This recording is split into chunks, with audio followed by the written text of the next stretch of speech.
আজকে আমি তোমাদের পিৎজা বানিয়ে দেখাবো। তো এই ডোটা বানিয়ে নিয়েছি। প্রথমেই ময়দা দিয়েছি 1 কাপ, তার মধ্যে দিয়েছি একটু বেকিং সোডা, তারপরে সাদা তেল, নুন, সাদা দুধ, ভালো করে মেখে আমি এটাকে ঢেকে রাখলাম। এরপরে কড়াইয়ে দিয়ে দিয়েছি শুকনো লঙ্কা, চিলি ফ্লেক্স তো অবশ্যই লাগে পিৎজা বানাতে, তোমরা সবাই জানো।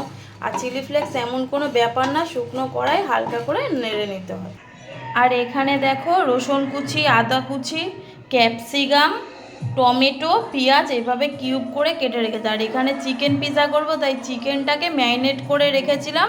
এর মধ্যে আমি দিয়েছি রেড চিলি পাউডার, নুন, আদা রসুন পেস্ট আর দিয়েছি গোলমরিচ পাউডার। তো ভালো করে মিক্স করে রেখেছি। এইবারে দেখো পিৎজার চিকেনটা আমি গরম তেল, হালকা তেলের মধ্যে চিকেনটা কিন্তু দিয়ে দিয়েছি। এটাতে জল দেবে না, এমনিই এটা সিদ্ধ হয়ে যাবে। এবারে আমি বানিয়ে নেব পিৎজা সস। তো এটা আমি টমেটোর সস দিয়ে দিলাম।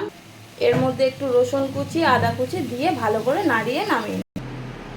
এইবারে দেখো পিৎজার এই ডোটা বেলার জন্য আমি কিন্তু ময়দা দিয়ে বেলবো। তোমরা কিন্তু তেল দেবে না, তেল দিলে ব্যাপারটা ভালো হবে না।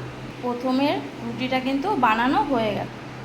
প্রথমে রুটিটা হয়ে গেছে, এবার এর মধ্যে আমি সস দিয়ে দেব। এইবার দেখো হালকা করে চিজ দিয়ে দেবো এটার উপরে। এবার দেখো ওই রুটিটার মধ্যে কিন্তু আর একটা রুটি দিয়ে দিলাম, দিয়ে কাঁটা চামচের সহজে এই যে এইভাবে গেঁথে নেবে, যাতে মশলাগুলো ভালোভাবে ঢোকে।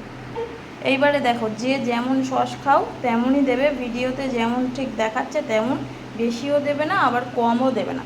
এবার এটার ওপরে একটু চিলি ফ্লেক্স ছড়িয়ে দেবো। তার উপরে আমি এই যে দেখো দিয়ে দিলাম।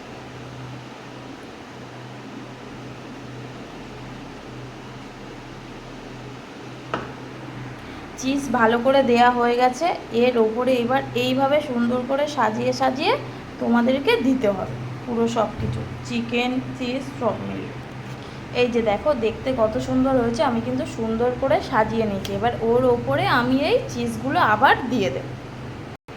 দেখতে দেখো কত সুন্দর হয়েছে, পিৎজা কিন্তু কমপ্লিট। এবারে পরিবেশন করব গরম করে।